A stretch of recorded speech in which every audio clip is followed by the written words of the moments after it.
Muy bien, comencemos con el tema de los virus. Y bien, estos agentes infecciosos no son organismos vivos. Ellos deben ser infecciosos para asegurar su supervivencia en el medio ambiente, su persistencia más bien en la naturaleza. Ellos dependen de las células huésped para conseguir la materia prima requerida para multiplicar su material nucleico, las proteínas y otras sustancias que ellos requieren dentro de su estructura. Ahora bien, estos agentes infecciosos pues contienen un material genético que puede ser RNA o DNA, contienen proteínas llamadas capsómeros que forman parte de la cápside. Los virus desnudos tienen no más que el material genético, enzimas que pueda requerir para su multiplicación el virus, los capsómeros que forman la cápside.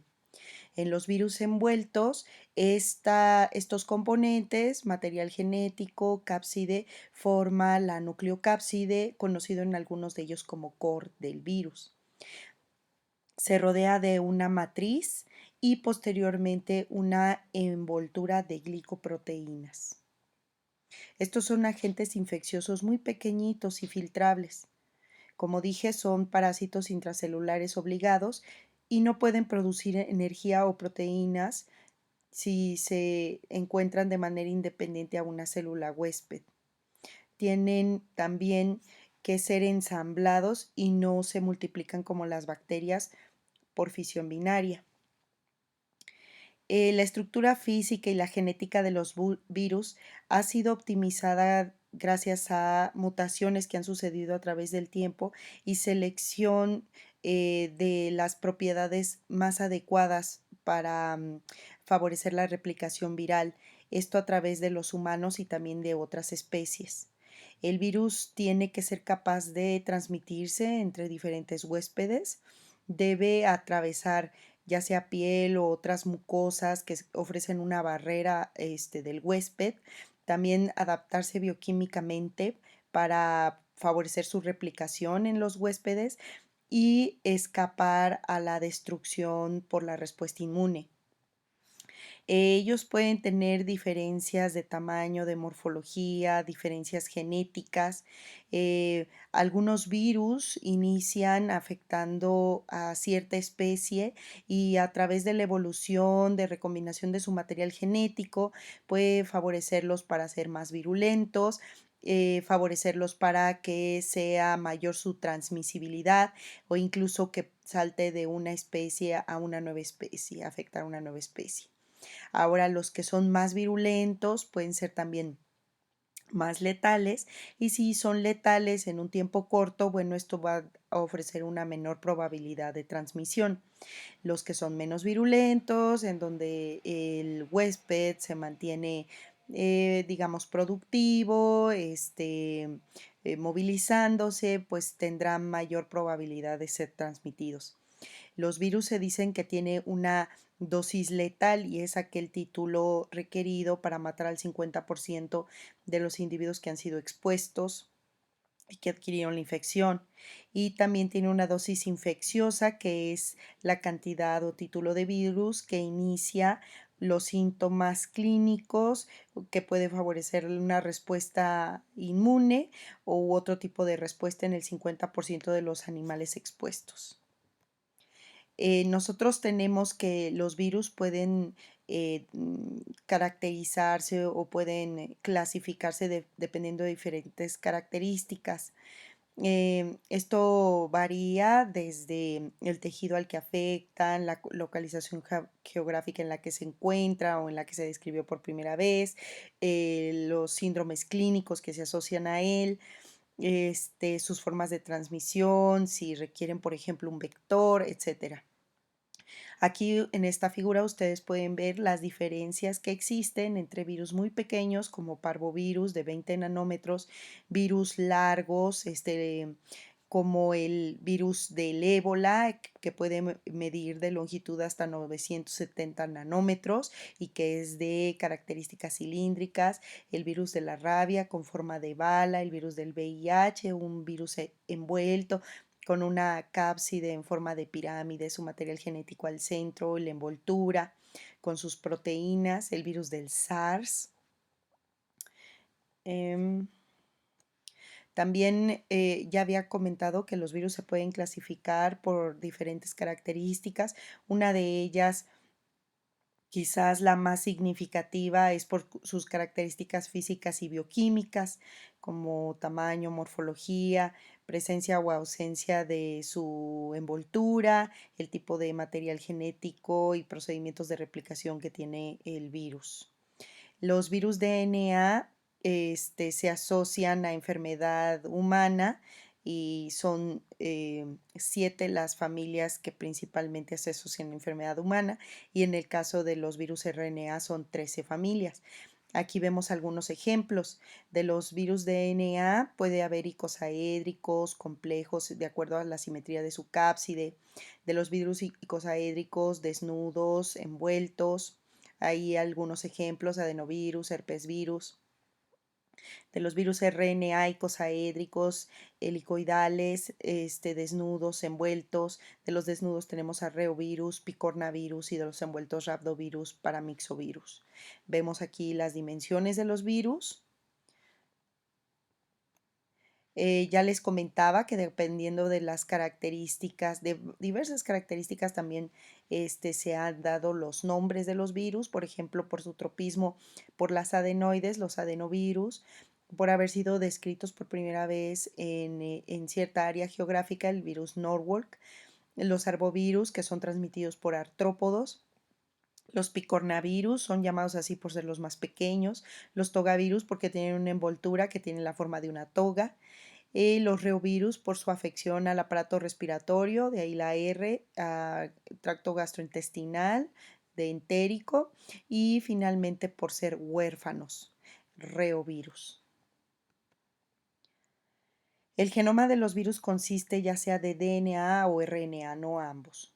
Recientemente los mimivirus se han descrito como que pueden contener DNA y RNA, pero en general solamente se contiene DNA o RNA. El DNA puede ser sencillo o de doble cadena, puede ser lineal o circular. El RNA puede ser de carga positiva, puede ser de carga negativa, puede tener doble cadena con carga positiva negativa, o ser ambivalente de manera simultánea, positiva y negativa.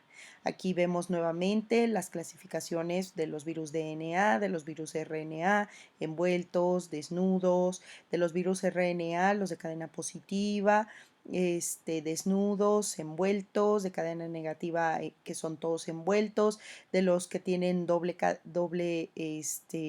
carga, los reovirus que tienen doble cápside, y los virus RNA con cadena positiva que tienen retrotranscriptasa inversa y que por eso pueden incorporar una cadena lineal de DNA, cDNA, son envueltos los retrovirus.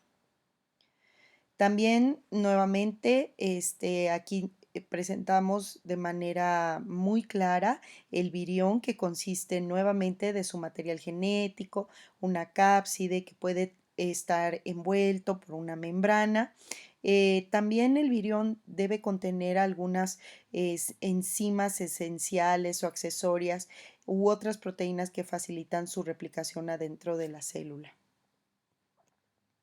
Aquí, para hacer una comparación de las dimensiones que tiene la célula, el eritrocito, la Escherichia coli, comparado con el virus del ébola, poliovirus, adenovirus o los cuerpos elementales de clamidia.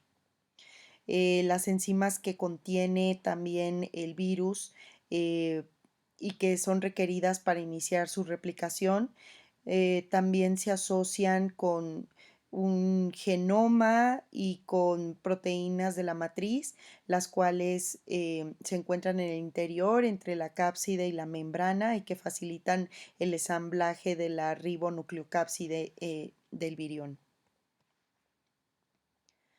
Aquí utilizo en esta laminilla al virus del VIH para mostrar en una célula lítica la liberación de los viriones observados en cortes de microscopía electrónica con su nucleocápside piramidal, la presencia de su material nucleico y la membrana de su envoltura.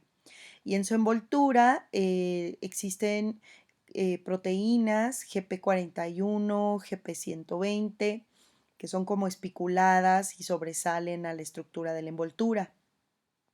Nuevamente, en el interior del virus tenemos, entre otras enzimas, la retrotranscriptasa inversa, la integrasa, la retrotranscriptasa inversa que convierte el RNA del virus del VIH en cDNA y este DNA lineal es capaz de integrarse gracias a la acción de la integrasa al material genético en el núcleo de la célula humana.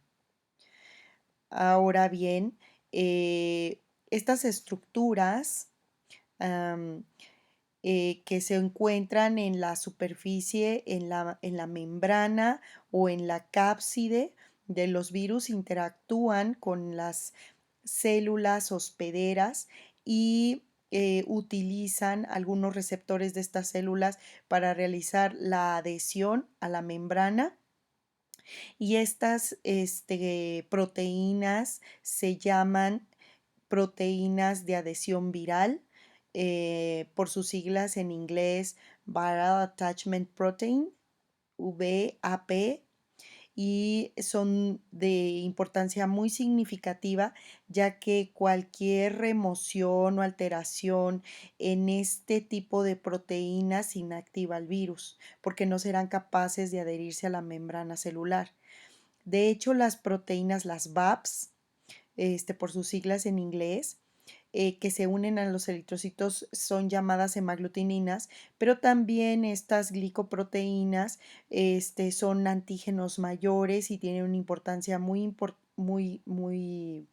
valiosa en inducir la respuesta inmune protectora, siendo utilizadas también como antígenos, por ejemplo, en la fabricación de vacunas, o bien algunas de las glicoproteínas también tienen otras funciones, como la neuroaminidasa para los ortomixovirus, como la influenza, o el receptor FC y el C3b asociados con herpes virus simple.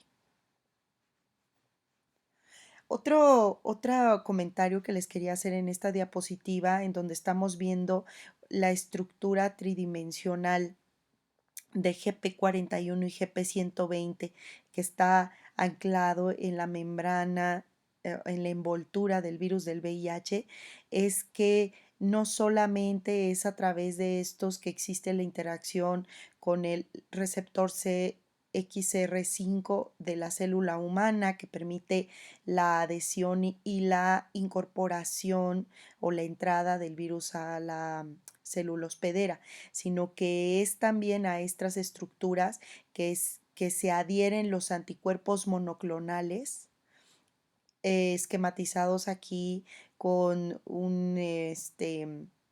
de manera tridimensional como listones en diferentes estructuras de las proteínas GP41 y GP120. Ahora bien, hay una situación muy importante que le da o que distingue a los virus por ser desnudos o por ser envueltos, van a tener características peculiares.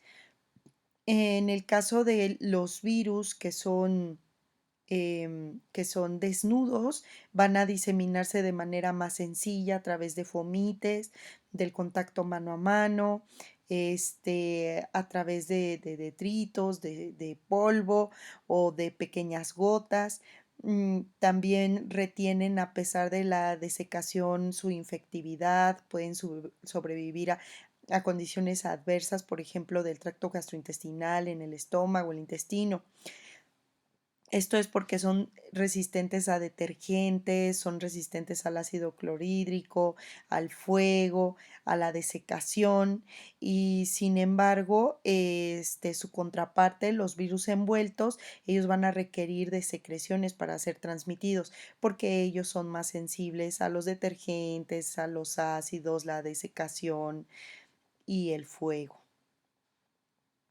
Los anticuerpos en general, desde el punto de vista viral, si el paciente ha sido inmunizado o ha experimentado la infección viral previamente, pueden ser en muchos de los casos suficientes para proveer cierta inmunoprotección o para disminuir la intensidad de la infección clínica, gracias a la presencia de anticuerpos. Aquí vemos algunas imágenes por cristalografía de rayos X y microscopía crioelectrónica de la estructura de las cápsides de picornavirus. Y también podemos observar a su izquierda una figura en donde se esquematiza las figuras de las proteínas formando protómeros que a su vez se organizan en pentámeros de la cápside y al organizarse en 12 pentámeros pues forman un virión maduro. Ahora bien, los viriones pueden organizarse solo por la presencia de pentámeros o bien puede haber una organización de los capsómeros en donde se introducen exones y esos exones pueden favorecer la formación de icosaedros o icosadeltaedros que pueden dar formas más complejas a los virus. Los herpes virus tienen una nucleocápside, aquí la vemos, la nucleocápside rodeada de una envoltura y comparado con lo que sucede con los reovirus, ellos tienen una doble cápside. Y una cosa también muy particular de los reovirus es que tienen proteínas que forman estructuras parecidas a fibras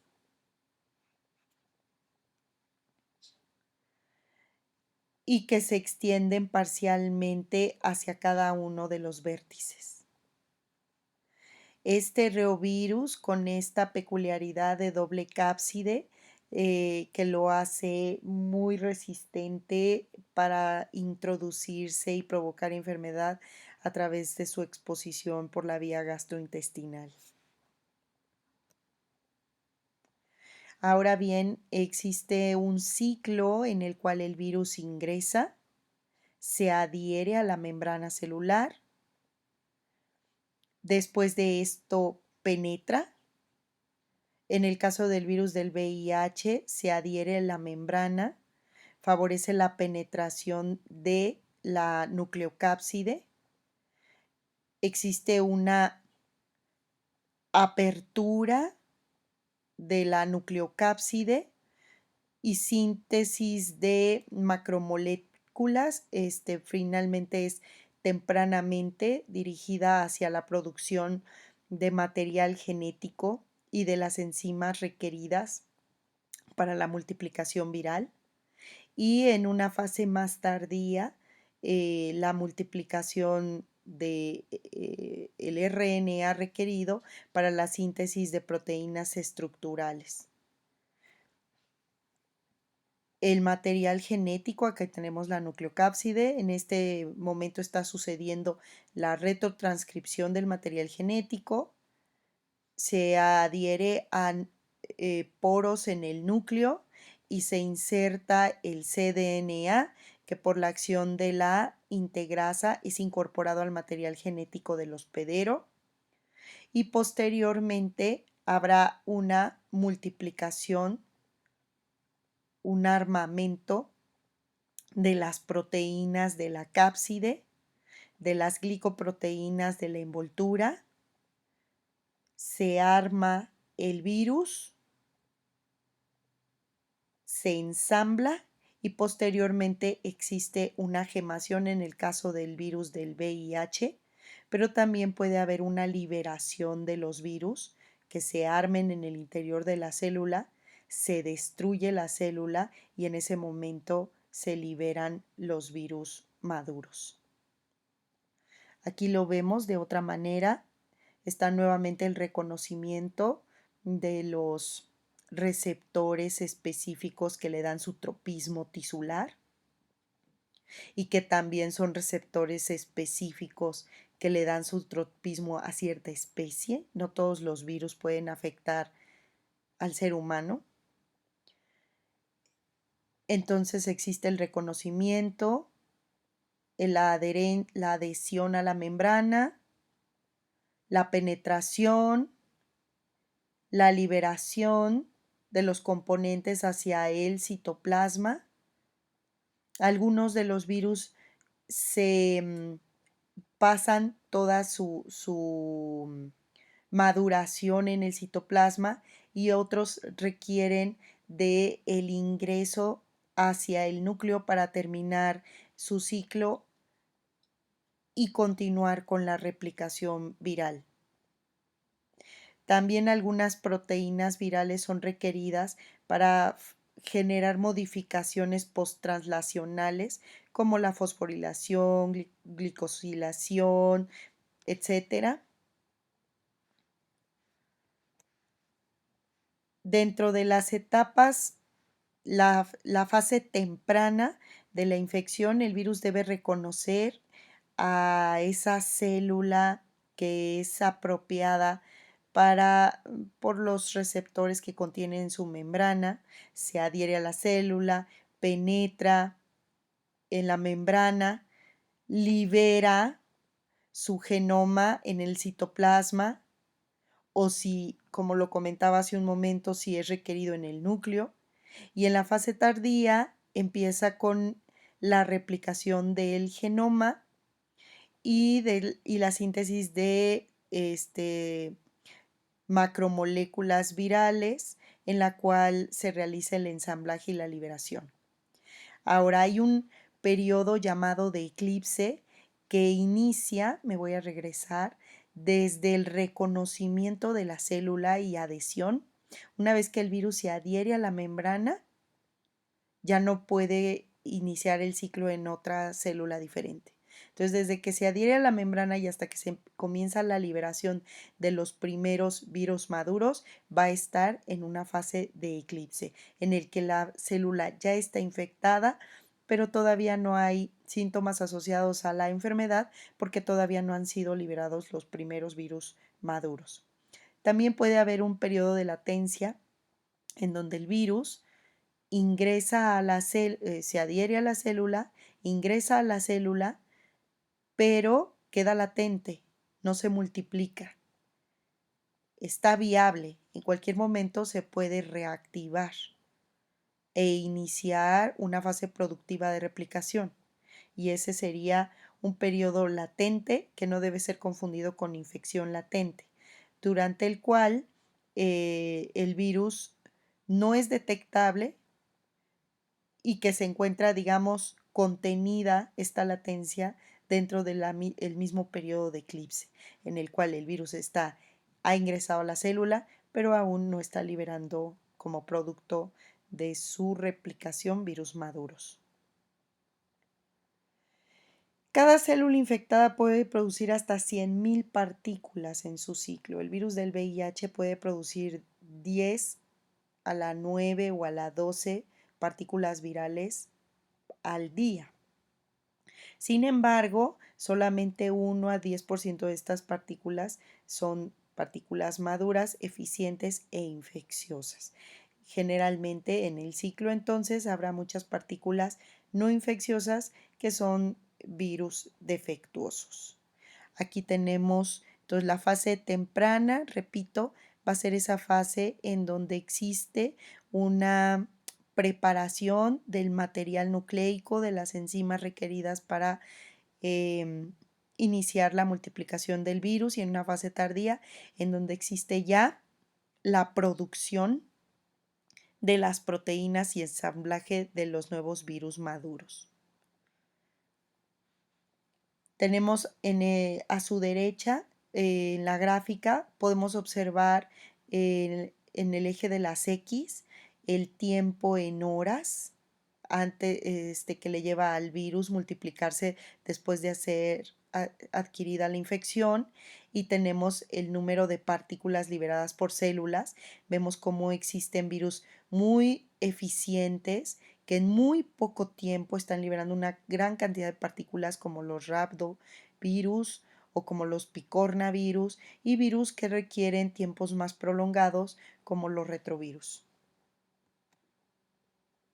Esto sin duda tiene una manifestación clínica pues bastante importante, con una evolución mucho más expedita de los síntomas clínicos asociados a la enfermedad.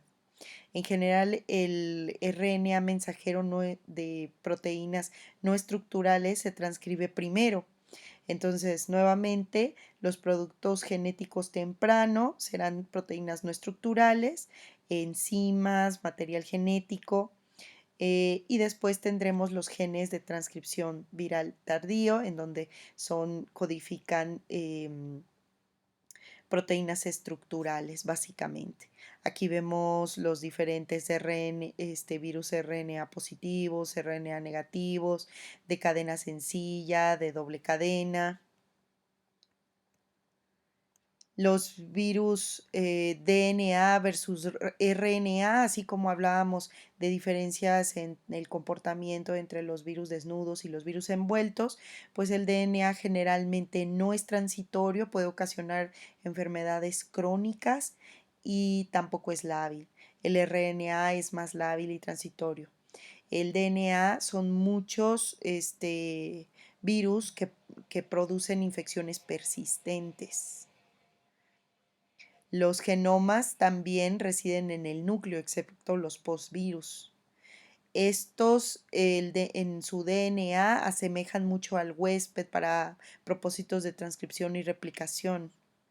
Los genes virales deben interactuar con la máquina transcripcional del huésped, excepto el postvirus, en el núcleo. La transcripción de los genes virales es regulada temporalmente.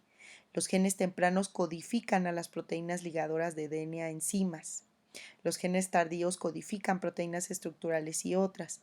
La DNA polimerasa requiere un primer para replicar el genoma viral, y los virus DNA más grandes codifican medios para promover replicación viral eficiente de su genoma.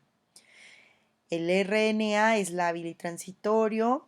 La mayoría replican en el citoplasma. Las células no pueden replicar el RNA, los virus deben codificar una polimerasa dependiente de RNA. La estructura del genoma determina el mecanismo de transcripción y replicación. Los virus RNA son muy propensos a las mutaciones, replican rápidamente y cometen muchos errores. La estructura genómica y polaridad determinan cómo se genera el RNA mensajero y cómo se procesan las proteínas. Los virus RNA, excepto los positivos, deben llevar polimerasa, y todos los virus RNA negativos son envueltos. Un buen ejemplo para hablar de reordenamiento genético es el virus de la influenza. También para hablar de cambio antigénico. Digamos que los virus están evolucionando constantemente. Hablábamos hace un momento de virus defectuosos que, producto de las mutaciones, pierden una habilidad de multiplicación.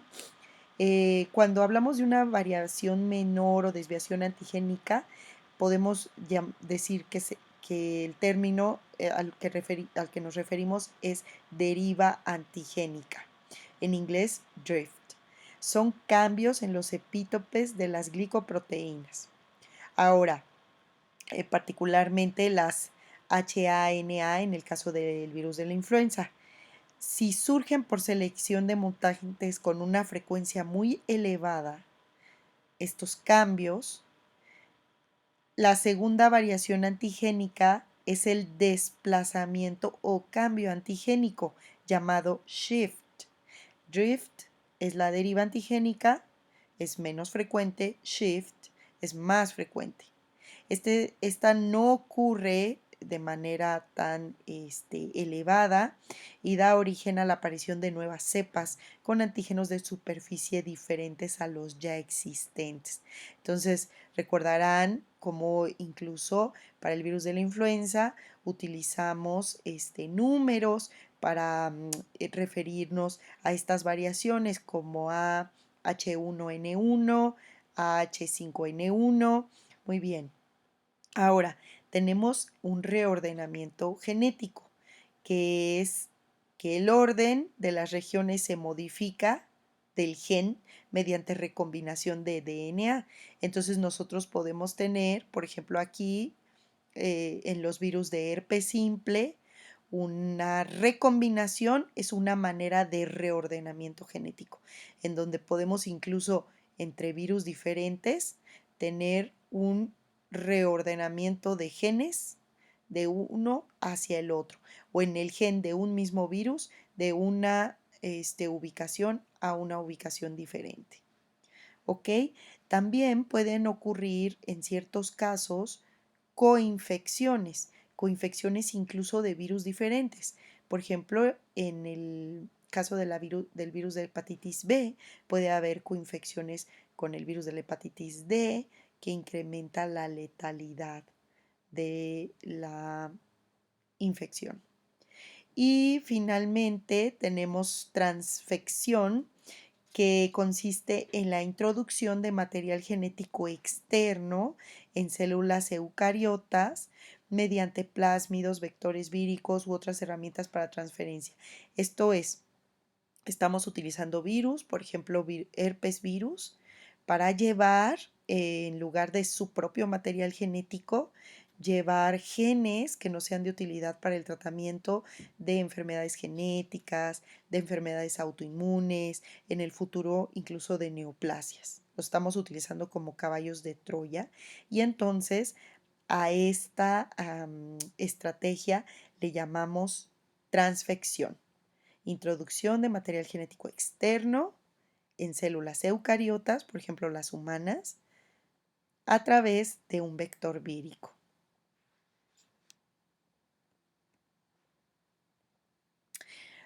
Las enfermedades entonces van a ocurrir en huéspedes que sean susceptibles al virus, para los cuales el virus tenga un tropismo. Y el tropismo lo exhibe una especie, pero también le exhibe un órgano. Entonces, los virus pueden tener tropismo por diferentes órganos y sistemas, por el endotelio, por el corazón, por las células cerebrales, por las células hepáticas. El virus debe tener un portal de entrada, un punto por la cual ingresa el virus al organismo. También exhibirá cierta fisiopatogenia basada en su capacidad, en sus factores de virulencia. En muchas veces esta patogénesis está estrechamente vinculada a la respuesta inmune del hospedero, que puede incluso amplificar el daño en base a su propia respuesta inmunológica. Pero también el virus podrá tener la capacidad de modular la respuesta inmune y atenuarla para escapar a, al efecto de la respuesta inmune que pretende disminuir su multiplicación intracelular. Hay diferentes características que pueden hacer que seamos más o menos susceptibles a una infección viral. Las condiciones de un tejido blanco, la facilidad de acceso de un portal de entrada, por la exposición em, al virus a través de un ambiente contaminado, qué tan permisibles son las células nuestras para la multiplicación viral, no solamente por una enfermedad autoinmune grave, sino incluso un mal estado de nutrición. la actividad patogénica o la habilidad citopatogénica del virus, si hemos sido expuestos previamente al virus o bien hemos sido inmunizados, si nuestro sistema inmune es competente, cuál es el tamaño del inóculo del virus al que fuimos expuestos, nuestro patrón de salud en general y bueno, incluso nuestra edad. El virus puede ser adquirido por diferentes vías, por contacto directo, más frecuente, ya lo dijimos, con virus desnudos, a través de secreciones respiratorias como gotitas de flush, particularmente importante en los virus envueltos, la exposición parenteral por agujas contaminadas, virus hepatitis B, virus hepatitis C, VIH, por alimentos contaminados, por ejemplo los reovirus, a través de secreciones, los besos, nuevamente, las gotitas de flush, virus envueltos, por la vía sexual, a través de la transfusión o trasplantes de órganos, como es la sangre, incluso trasplante de córnea, trasplante de hígado, trasplante de riñón. Por ejemplo, el virus de la rabia puede ser adquirido a través de trasplantes. A través de el contacto con excretas, el virus de la hepatitis A, por la vía fecal oral y también a través del contacto íntimo con los animales. Una vez que nosotros tenemos nuevamente el contacto con el virus, adquirimos la infección. Hay un periodo en el cual podemos tener nosotros una enfermedad asintomática, ya que es el periodo de incubación y que incluye lo que está sucediendo en las células, el periodo de eclipse. Estaríamos en un periodo de incubación que puede ser totalmente asintomático. Podríamos comenzar con síntomas inespecíficos llamado periodo prodrómico. Y después del periodo prodrómico, en el cual se llama síndrome generalmente de flu-like, con malestar general, odinofagia, mialgias, artralgias, puede o no haber fiebre. Continúa una replicación inicial en el sitio blanco primario y entonces pueden comenzar los primeros síntomas y signos de la enfermedad. Después puede haber una diseminación y al sistema nervioso central los virus pueden llegar a través de una viremia inicial o a través del sistema retículo endotelial por los fagocitos, de manera más infrecuente por vía directa a través de las meninges. Y hay generalmente varios picos de viremia, la viremia con el virus libre en la sangre o a través de las células fagocíticas en el interior de las células. Ya decíamos que en la diseminación neuronal pues puede entonces ocurrir una serie de síntomas en el sistema nervioso central, pero que ya sea por diseminación neuronal, viremia o de retículo endotelial, pues podría haber un segundo sitio de replicación, que sea aquí en el sistema nervioso central, en los ganglios linfáticas o en cualquier otro órgano, con nuevos episodios de viremia en los cuales existe una amplificación del número de virus viables en el organismo y una amplificación también de los síntomas y signos. En las respuestas del hospedero, la liberación de factor de necrosis tumoral, interleucinas, puede amplificar también los síntomas y signos clínicos asociados a la infección. Y en varios casos existirá resolución de la infección viral, pero también en muchos otros, más con virus DNA, puede haber infecciones persistentes e infecciones recurrentes con varios eventos clínicos. Las infecciones con periodos de incubación prolongados pues pueden mantenerse asintomáticas por periodos más largos. Ya hablaba yo de infecciones crónicas, no líticas, productivas, infecciones latentes, infecciones recurrentes o transformantes.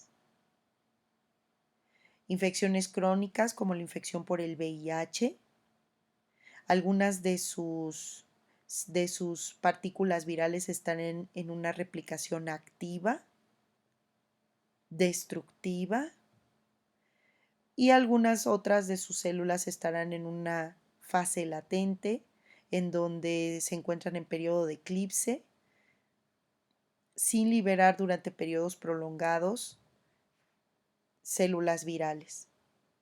Pero también, como en la infección por el virus del herpes, puede haber una infección recurrente en donde el virus queda latente y de manera episódica comienza con su replicación y vuelve a aparecer el síntoma clínico asociado a la infección. Y la infección transformante, que generalmente es una infección crónica, como el virus de papiloma humano o el virus Epstein-Barr, los cuales generan a través de la multiplicación y cambios producidos en la célula, sus prooncogenes, la transformación de la célula, incluso a una célula maligna. Estamos hablando de la célula huésped. También tenemos otros desenlaces de la infección viral, como la infección abortiva, muerte celular, por estos virus que al multiplicarse producen la destrucción de la célula y con esto la liberación de los virus maduros. Pero también puede haber una replicación viral sin muerte celular cuando ocurre la gemación con infecciones persistentes, en donde existe una liberación constante del virus sin destruir a la célula, y la presencia de virus sin producción viral, pero con potencial de reactivación, como la que hablaba, latente recurrente. La inmunidad celular y las características de las células transformadas pues van muy de la mano. Las características de las células transformadas incluyen tanto aquellas que crecen de manera desproporcional y que no presentan senescencia, que tienen alteraciones morfológicas, metabólicas, en donde incrementa el tamaño de la célula, de la célula, el transporte de azúcares y que hay una pérdida del contacto celular de inhibitorio del crecimiento y de la habilidad del crecimiento.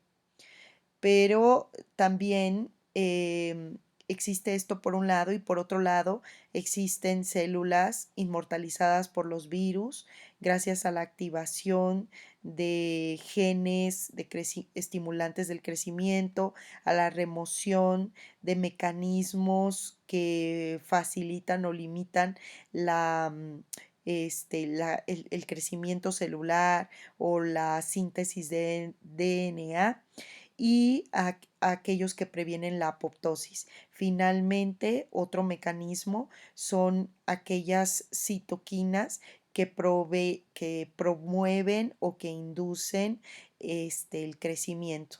Entonces aquí nosotros podemos ver en un equilibrio normal que tenemos hormonas, citocinas, protoncogenes y activadores transcripcionales y que con esto estimulamos el crecimiento y por el otro lado estamos promoviendo, digamos, un descanso con diferentes condiciones de receptores y genes estimulados, pero que la balanza se puede inclinar si nosotros removemos ciertos supresores de crecimiento por la intervención de diferentes virus y entonces vamos a tener un incremento en esas hormonas, citoquinas, broncogenes, activadores transcripcionales que van a promover el crecimiento celular y finalmente virus que específicamente ya no a través de RB o de P53 en el caso de los virus específicos que estamos mostrando, sino directamente a través de la estimulación por integración viral y activación de genes y activadores transcripcionales, nosotros vamos a estimular de manera directa el crecimiento celular. Aproximadamente 15% de los cánceres celulares pueden ser asociados a virus oncogénicos y algunos de los virus que se asocian más a este tipo de cambios son HTLV1, virus hepatitis B, virus hepatitis C, virus papiloma humano, predominantemente 16 y 18, virus herpes 8, Epstein-Barr y virus simple tipo 2 como un potencial cofactor de cáncer cervical, no como un inductor directo.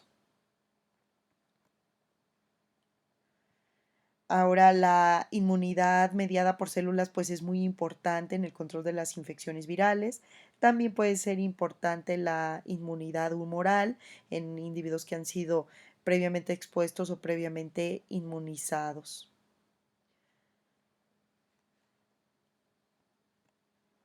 Desde el punto de vista epidemiológico, nosotros tenemos que hay diferentes factores importantes como los virales, en donde la estabilidad del virión en el medio ambiente puede favorecer una mayor transmisibilidad.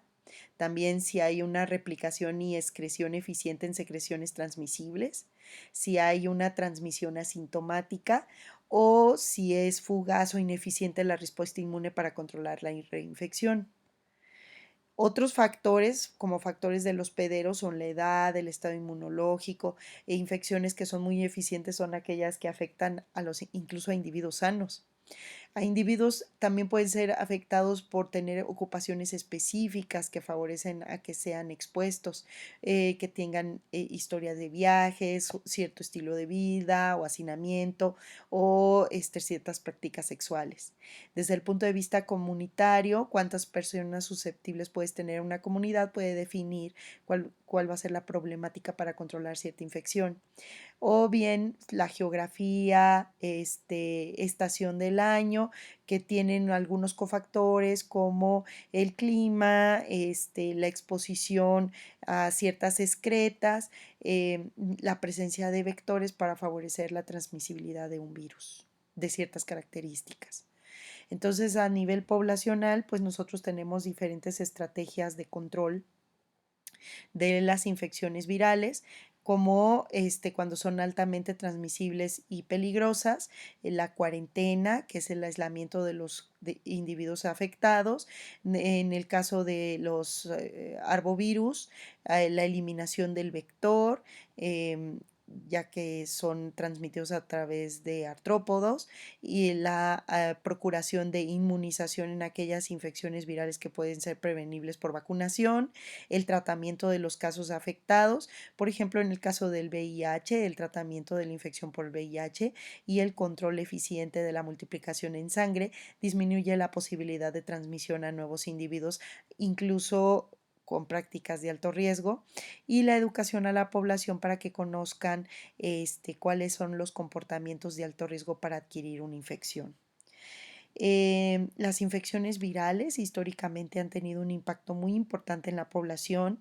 Una de ellas ha sido influenza y aquí tenemos algunas fotografías para referirnos a la epidemia de la gripe española que generó una pandemia entre 1918 y 1919 y donde se produjeron rápidamente un incremento en el número de casos que abarcó finalmente a varios países del mundo y que individuos que se sentían bien durante la mañana podían fallecer por complicaciones respiratorias al anochecer. Durante esta pandemia, aproximadamente 20 a 40% de la población mundial se enfermó. Se considera que alrededor de 50 millones de personas murieron y cerca de 675,000 personas solamente en los Estados Unidos tuvieron un deceso asociado no solamente a las complicaciones provocadas por el propio virus, sino a las complicaciones bacterianas agregadas a la influenza. A diferencia de las pandemias y los brotes de influencia de temporada anteriores, la influenza pandémica de 1918 alcanzó, de hecho, altas tasas de mortalidad entre los adultos sanos y más entre aquellos entre 20 y 50 años, y no se conoce a ciencia cierta la causa de esta evolución. ¿Cómo diagnosticamos infecciones virales? Las diagnosticamos gracias a los daños que producen en el tejido al que afectan.